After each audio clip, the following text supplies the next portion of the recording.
of Management Studies IGNOU presents an audiobook on the course MMPC 014 Financial Management for MBA program.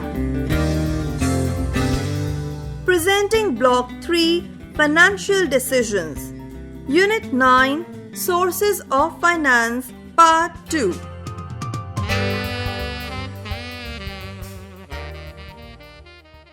Short-term sources of finance. Firms also raise short-term funds from banks and other investors. Some of the methods used to raise short-term funds used by the firms are: Number 1. Trade credit.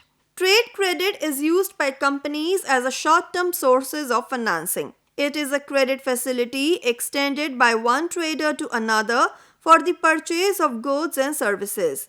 Immediate payment is not required in this case.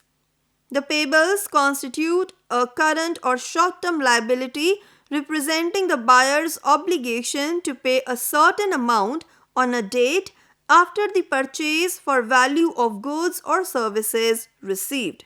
They are short-term deferments of cash payments that the buyer of goods and services is allowed by the seller. The trade credit is extended in connection with goods purchased for resale or for processing and resale, and hence excludes consumer credit provided to individuals for purchasing goods for ultimate use and installment credit provided for purchase of equipment for production purposes. Trade credits or payables serve as non-interest bearing source of funds in most cases. They provide a spontaneous source of capital that flows in naturally during business in keeping with established commercial practices or formal understandings. Advantages. Number 1. Trade credit could be obtained readily without extended procedural formalities. During periods of credit crunch or paucity of working capital, trade credit from large suppliers can be a boon to small buyers. Number 2. Where the suppliers have the advantage of high gross margins on their products, they would be able to assume greater risk and extend more liberal credit. Number 3. In trade credit, there is no rigidity in the matter of repayment on scheduled dates. It serves as an extendable, convenient source of unsecured credit. And number 4. Even as the current dues are paid, fresh credit flows in as further purchases are made. With a steady credit term and the expectation of continuous circulation of trade credit backing up repeat purchases, trade credit does in effect operate as long-term source of finance. Disadvantages. Number 1. Easy availability of credit may induce a firm to indulge in overtrading, which may increase the risk of the firm. Number 2. The funds generated using trade credit are limited compared to that of others. And number 3, sometimes it may be a costly source of funding as compared to the other sources. Commercial paper. Companies with good credit rating can raise money directly from the market by issuing commercial papers. It is an unsecured instrument through which high net worth corporates borrow funds from any person, corporate or unincorporated body. It is issued in the form of usance promissory note, which is freely transferable by endorsement and delivery. Its minimum period of maturity should be 15 days and maximum period is less than a year, and it is issued at a discount to face value. The commercial papers are unsecured notes but negotiable and hence liquid. Instruments like commercial papers enable both lenders and borrowers to move out of the relationship in a short period of time. Since lender and borrower meet directly, the cost of commercial paper borrowing will be lesser than the working capital loan. Many banks and cash-rich companies participate in commercial papers, which are issued by high-quality companies. Since they are liquid, even banks are willing to invest money in the commercial papers. Factoring. The factoring is essentially a management service designed to help firms better manage their receivables. It is in fact a way of offloading a firm's receivables and credit management onto someone else, in this case the factoring agency or the factor. Factoring involves an outright sale of the receivables of a firm to another firm specializing in the management of trade credit called the factor. Under a typical factoring arrangement, a factor collects the accounts on the due dates, effects payments to its client firms on these days, and assumes the credit risk involved with the collection of the accounts. For rendering these services, the factor charges a fee which is usually expressed as a percentage of the total value of the receivables factored. Thus, factoring is an alternative to in-house management of receivables. Depending upon the inherent requirements of the clients, the terms of factoring contract vary, but broadly speaking, factoring services can be classified as non-recourse factoring and recourse factoring. Non-recourse factoring. In non-recourse factoring, the factor assumes the risk of the debts going bad. The factor cannot call upon its client firm whose debts it has purchased to make good the loss in case of default in payment by the counterparty. However, the factor can insist on payment from its client if a part of the receivables turns bad for any reason other than the financial insolvency. Recourse factoring. In recourse factoring, the factoring firm can insist upon the firm whose receivables were purchased to make good any of the receivables that prove to be bad and unrealizable. However, the risk of bad debt is not transferred to the factor. Many foreign and private banks have started providing the factoring services. However, there are certain advantages as well as disadvantages of using factoring. Advantages. Number 1. Under the factoring arrangement, the client receives prepayment up to 80 to 90% of the invoice value immediately and the balance amount after the maturity period. This helps the client to improve cash flow position, which helps to have better flexibility in managing working capital funds in an efficient and effective manner. Number 2. It reduces administrative cost and time. As a result of this, the company can spare substantial time for improving the quality of production and tapping new business opportunities. Number 3. When without recourse factoring arrangement is made, the client can eliminate the losses on account of bad debts. This will help in concentrating more production and sales. Thus, it will result in increase in sales and increase in business and increase in profit. Number 4. The client can avail advisory services from the factor by virtue of his expertise and experience in the areas of finance and marketing. This will help them to improve efficiency and productivity of its organization. All the mentioned benefits will accrue to the client provided he develops a better business relationship with the factor and both have mutual trust in each other. Disadvantages. Number 1. Image of the company may suffer as engaging a factoring agency is not considered a good sign of efficient management. Number 2. Factoring may not be of much use where companies or agents have one-time sales with the customers. Number 3. Factoring increases cost of finance and thus cost of running the business. And number 4.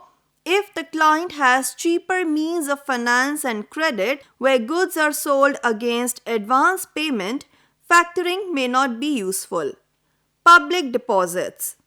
According to the Companies Act 2013, all types of money received by a company except the contribution to capital would fall in the category of deposits.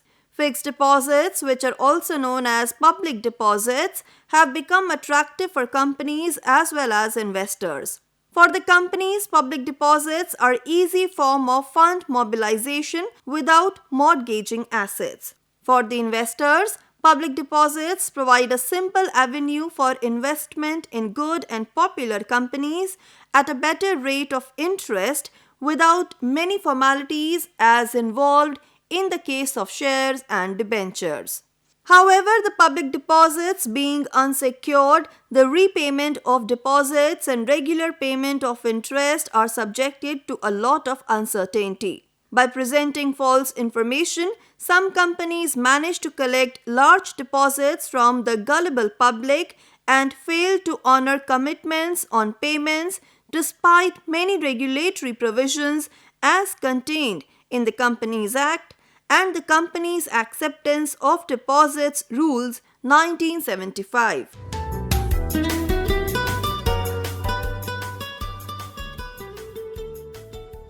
Financing through financial institutions. A company can also source long and medium-term loans from financial institutions like the Industrial Finance Corporation of India or IFCI, state-level industrial development corporations, etc. These financial institutions can grant loans for a maximum period of 25 years against approved schemes or projects. Loans agreed to be sanctioned must be covered by securities by way of mortgage of the company's property or assignment of stocks, shares, gold, etc. The corporate also has the option of sourcing medium-term loans from commercial banks against the security of properties and assets. This method of financing does not require any legal formality except that of creating a mortgage on the assets. Some of the methods of financing by financial institutions are: Number 1. Term loan. The term loans are granted for medium and long terms, generally above 3 years, and are meant for purchase of capital assets, for the establishment of new units, and for expansion or diversification of an existing unit. At the time of setting up of a new industrial unit, term loans constitute a part of the project finance which the entrepreneurs are required to raise from different sources. These loans are usually secured by the tangible assets like land, building, plant and machinery, etc. Now the banks have the discretion to sanction term loans to all projects within the overall ceiling of the prudential exposure norms prescribed by the Reserve Bank of India. The period of term loans will also be decided by banks themselves. Though term loans are essentially meant for meeting the project cost, some part of project cost includes margin for working capital. This means a part of term loans essentially goes to meet the needs of working capital. Number 2. Bank credit. Banks, including the development finance institutions, have become chief source of funds to the corporate sector. In other words, the industrial credit is a major revenue earner to the banking sector, as other types of credit like agricultural credit are subjected to many restrictive conditions and regulations of RBI, and therefore the margins on such credits are very thin. The banks extend credit to industries and commercial establishments at varying rates of interest depending upon the creditworthiness of the borrower as well as period of loan. The proportion of bank credit in the total funds of the companies is very high in many cases. The major advantage for the companies in the bank credit is that it is a flexible source of financing and it is relatively easy to mobilize funds through this source. Some of the forms of bank credits are: Number 1. Overdrafts. This facility is allowed to the current account holders for a short period. Under this facility, the current account holder is permitted by the banker to draw from his account more than what stands to his credit. The excess amount drawn by him is deemed as an advance taken from the bank. Interest on the exact amount overdrawn by the account holder is charged for the period of actual utilization. The banker may grant such an advance either based on collateral security or on the personal security of the borrower. Overdraft facility is granted by a bank on an application made by the borrower. He is also required to sign a promissory note. Therefore, the customer is allowed the amount up to the sanctioned limit of overdraft as and when he needs it. He is permitted to repay the loan as per his convenience and ability to do so. Number 2 is cash credit.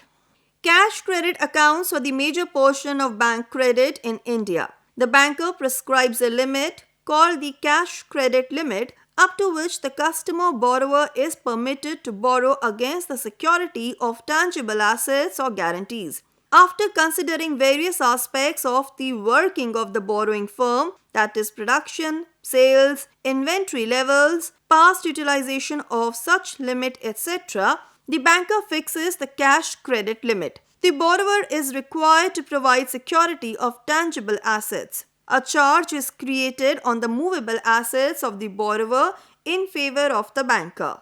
On repayment of the borrowed amount in full or in part by the borrower, security is released to him in the same proportion in which the amount is refunded. However, banker charges interest on the actual amount utilized by him and for the actual period of utilization.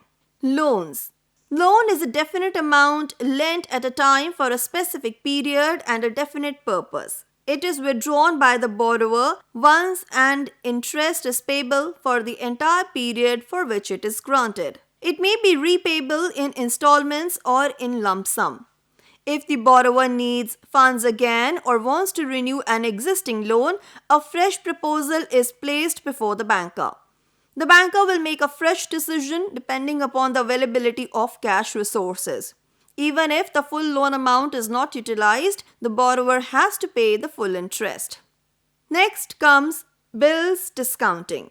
The bill discounting is an important source of financing trade and business. Under this form of financing, seller of the goods draw a bill of exchange on the buyer, who accepts and returns the same to the drawer. Subsequently, the seller of the goods discounts the bill of exchange with bank or finance company and avail the finance accordingly. Only those bills which arise out of genuine trade transactions are considered by the banks and finance companies for discounting purposes. Parties to a bill of exchange are: Number 1. The drawer draws the bill and ensures that the bill is accepted and paid according to its tenor. The drawer promises to compensate the holder or any endorser of the bill if it is dishonored. Number 2. The drawee is a person on whom the bill is drawn, and the drawee assumes legal obligation to pay the bill as it shows assent by signing across the bill for payment at maturity. Number 3. The payee is a person to whom or to whose order the bill is payable. And number 4. The endorser could be the payee or any endorsee who signs the bill on negotiation. If the bill is negotiated to several persons, the one who signs it in turn becomes an endorser. The endorser is liable as a party to the bill. If the bill of exchange is not endorsed, then drawer and payee will be the same person. Advantages. The advantages of using bill discounting as a source for financing the business are: Number 1. Banks usually discount bills at a rate lower than the rate charged for cash credit. In view of this, drawer of the bill can reduce its cost of funds by raising the funds through discounting of bills with banks. Number 2. Bills seem to have certainty of payment on due dates, and this helps to have efficient working capital management for the drawer. It also leads to greater financial discipline, as bills are discounted only against genuine trade transactions as compared with bank overdraft facilities. Number 3. The banker is having no risk in lending, as providing finance against the bill, the bank can ensure safety of funds lent. A bill is a legal negotiable instrument with the signatures of two concerned parties. Enforcement of a claim is easier. Number 4. With recourse to two parties, banker face a lower credit risk. In other words, if the acceptor of the bill fails to make a payment on the due date, the bank can claim the whole amount from the drawer of the bill. And number 5, as a security, the value of a bill is not subjected to fluctuations which are found in case of values of tangible goods and financial securities.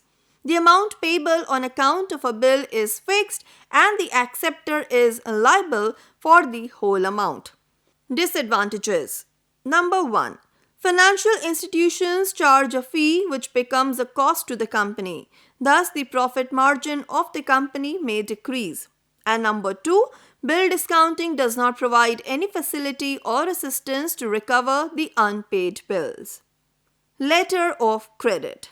A letter of credit is a written undertaking given by a bank on behalf of its customer who is a buyer to the seller of goods, promising to pay a certain sum of money provided the seller complies with the terms and conditions given in the letter of credit.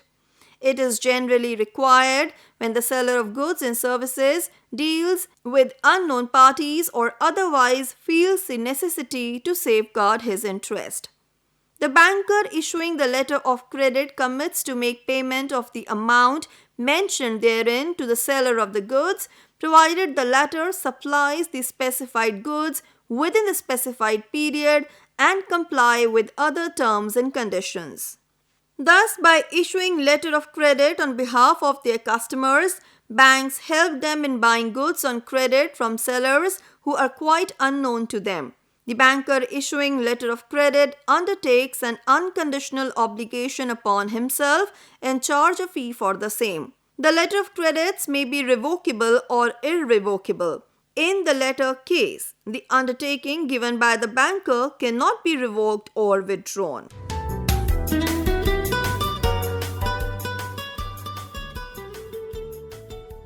Emerging sources of finance. Technology has led to the development of newer means and ways of financing business, some of which are: number 1, asset securitization. Securitization is fairly a simple process through which an asset, fixed or current, is converted into financial claim. In other words, it brings liquidity to an illiquid asset. The concept is very popular in housing finance. Let us explain the concept with a simple example. Suppose a housing finance company has rupees 100 crore. During the first 6 months, it accepts the loan proposals and lent rupees 100 crore at an average interest rate of 10% and the duration of the loan is 15 years. Suppose the housing finance company gets some more loan applications, say for rupees 20 crore in the 7th month. The company has to look for the new source of finance to fund the new loan proposals since it has already invested the entire capital and converted them into illiquid long-term 15 years receivables. Under securitization, an intermediary agency is created which initially buys the illiquid assets and against that it issues securities which are tradable in the market through listing. Thus, it is also called asset-backed securities or mortgage-backed securities. The value of the securities is improved by taking credit rating and often through insurance cover. Some of the advantages and the disadvantages of securitization can be discussed now. Advantages. Number 1.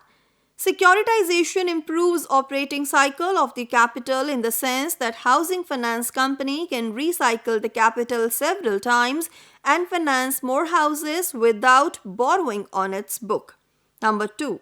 Every time when the cycle is completed, the firm receives profit. Number 3. On buying the existing loan, the lending company can assess the quality of loans through a credit rating agency and thus reducing the risk considerably. And number 4, normally lending blocks the funds of lender for a long term, whereas an investment in securitized asset brings liquidity for the funds invested. So it is a rare case of win-win situation for both the borrower and investors. Disadvantages. Number 1. The process of securitization is very complicated and at times may be an expensive source of long-term finance. Number 2. It may hamper the ability of the business to raise funds in the future. Number 3. While taking back the assets and closing off the special purpose vehicle or SPV, the cost could be substantially high. And number 4. The company may lose direct control over the assets securitized, which could reduce business value in the event of flotation. While securitization as a concept was developed to help finance companies to convert their loans into liquid assets, it is now extensively used in several other business situations. By securitizing, the company sells the receivables to the intermediary agency, which collects the money and distributes to the holders of such securities. It is possible for companies producing commodities where the demand is predictable to raise long-term resources by securitizing their future receivables. The amount thus raised can be used to strengthen long-term or permanent working capital needs of the firms or invest in fixed assets to expand the capacity. Angel financing. A new startup business can flourish only if it is backed by sufficient funds. Companies finance their businesses using own capital and borrowed funds. There are individuals who invest in companies which are in their initial stages of development for equity ownership interest, known as angel investors. These investors mostly look out for the quality, passion, and integrity of those who are starting the business, market opportunity, clearly thought out business plan, interesting technology, intellectual property, etc. Crowdfunding. In today's time of social networking, many new ways have emerged for raising funds, and crowdfunding is one of them. It is an internet-based mechanism where startups looking for funds and the potential investors can transact. It is a practice of raising funds using multiple websites from multiple funders. This gives budding entrepreneurs an opportunity to raise funds for their business and for promoting products and services. A company desirous of raising funds need to create its profile on the website, giving details about the company, its products or services, the amount that is being raised, etc. Those who are interested in it donate funds, usually in exchange of a reward. The reward may be in the form of a discount on the product or service being offered by the company or in the form of perks. The reward could also be in the form of equity or share in profits of the company. In reward-based campaign, there is no burden on the company in terms of interest or principal repayments. The technological platforms do not operate as financial intermediaries and hence are not involved in the investment process. The advantage of these platforms is that it provides a wider investor community to access opportunities of investing in startups with small amounts. It requires entrepreneurs to publicly disclose their business ideas and strategy, which may harm startup with innovative business models as it could easily be copied. Here, crowd investors may decide based on investment decisions made by others. Crowd investors have hardly any influence on the business and can wait for longer periods for getting back the invested capital. Small business credit cards. Business credit cards are just like the normal credit cards that are available. These cards are, however, provided to business owners, giving an easy access to revolving credit with a set credit limit to make purchases and withdrawals. It increases the purchasing power of the company, but interest is charged if the payment is not made in the billing cycle. It is a convenient and easily accessible source of short-term finance to meet the immediate needs of the business, thereby increasing the company's purchasing power. The advantages of using this source of finance are: Number 1. New business owners who do not possess a well-established credit history can also qualify for a revolving line of credit with these cards. It is convenient to get business cards as compared to bank loans. Number 2. The small business credit cards provide a financial cushion to the owners. In case of delay in accounts receivables or sales are low, the cash deficit of the business could be met through these cards. Number 3. Most of the business purchases from vendors, contractors, and suppliers are made online. These business credit cards help in making these online transactions, which also provide rewards and cashback incentive to the owners. And number 4, by making repayments on time, business owners can build up a positive credit report for their company. It could help in qualifying for a loan at a considerably lower interest rate. Disadvantages. Number 1. All the convenience and ease come with a price in the form of higher interest rates, which could add up quickly if the repayments are not made in full in each month. Number 2, in most of the cases, a personal liability agreement is made to repay debt. Default in payment could lead to a negative credit report. Number 3, there is a threat of cards or card information being stolen by vendors, contractors, or those moving in the office premises. One needs to be vigilant that employees using these cards do not use it for personal purchases and take adequate precautions while making online transactions to avoid these cards being hacked. And number 4, the providers of business credit cards can reset the interest rates depending on the past performance and management of account.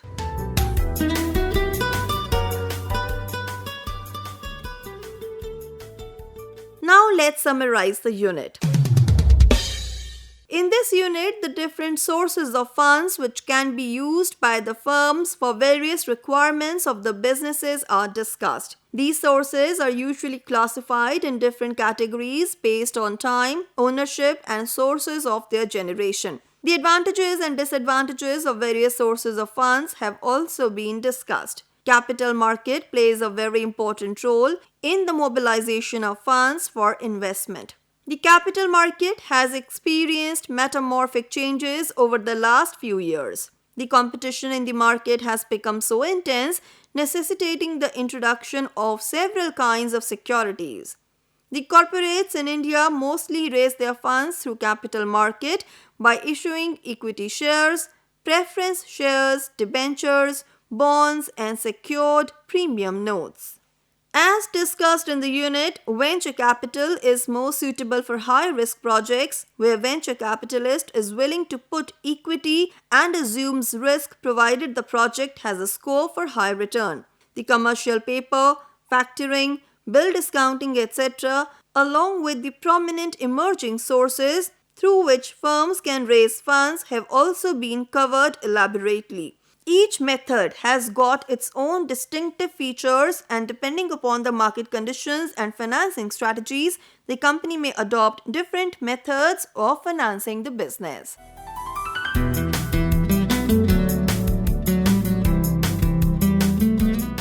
You were listening to the audiobook by the School of Management Studies IGNOU for MDA program. Course code MMPC 014 Financial Management. Course coordinators Professor K. Ravi Shankar and Professor Kamal Wagricha. Voiceover by Harpreet Kaur. Edited by Savita. Program assisted by Tarannum Jahan and Jagbandhu Jana. Program produced by Dr. Manoj Kumar Singh. This program was brought to you by Electronic Media Production Center of Indira Gandhi National Open University.